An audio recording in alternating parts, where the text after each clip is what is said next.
Au lycée de la Réconciliation ce vendredi, le bureau du mouvement des élèves et étudiants du Congo est allé à la rencontre des pensionnaires de cette école publique pour leur dire de vive voix son souhait le plus ardent. Cette année a été décrétée par le président de la République, 2024, année de la jeunesse. Le souhait le plus ardent pour nous est que cette année, pendant les examens d'État, et que les enfants, qu'il y ait vraiment un nombre impressionnant des admis, mais qui vont s'élever par les propres efforts.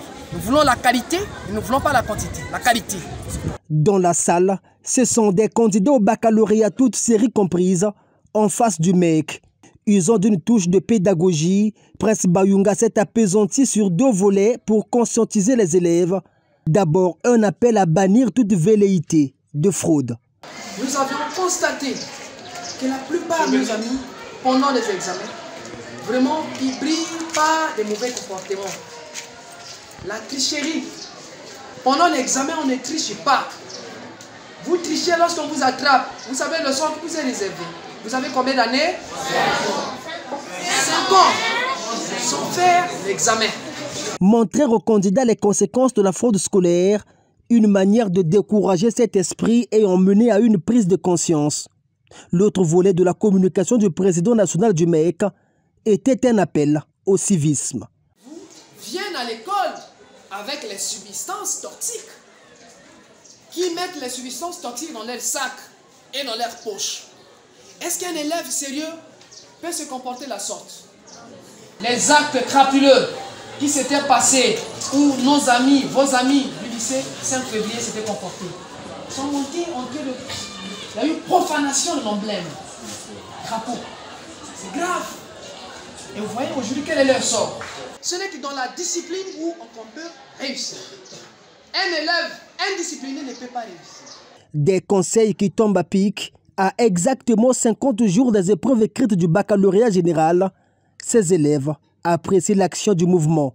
Tout ce que j'ai retenu de ce que a dit le président du MEC, c'est que nous devons cesser de tricher et que cette année-ci, nous devons faire des bons résultats. Parce qu'il y a des peines vraiment considérables pour ceux qui trichent. Il y a vraiment des conséquences néfastes à la tricherie. Raison pour laquelle il est venu pour nous conscientiser, pour nous prévenir et pour nous apporter quelques bonnes nouvelles à notre égard. Depuis le début de ce mois d'avril, le MEC a initié cette campagne de sensibilisation et de moralisation des candidats aux différents examens d'État. Nous voulons ici et maintenant, remercier beaucoup Monsieur le ministre, professeur Jean-Luc Moutou, et qui d'ailleurs reste très sensible pour la transformation de l'élite et le système éducatif congolais aujourd'hui. Et nous sommes un peu rassurants que les choses vont bon terme. Et surtout que cette année a été décrétée par le président de la République, 2024, année de la jeunesse. Donc nous devrions cette année, nous voulons le souhait le plus ardent pour nous, et que cette année, pendant les examens d'État, et que les enfants, qu'il y ait vraiment un nombre impressionnant des admis, mais qui vont s'élever par les propres efforts. Nous voulons la qualité et nous ne voulons pas la quantité. D'autres établissements scolaires sont dans le collimateur du MEC. L'objectif est de multiplier ces rencontres à travers le pays.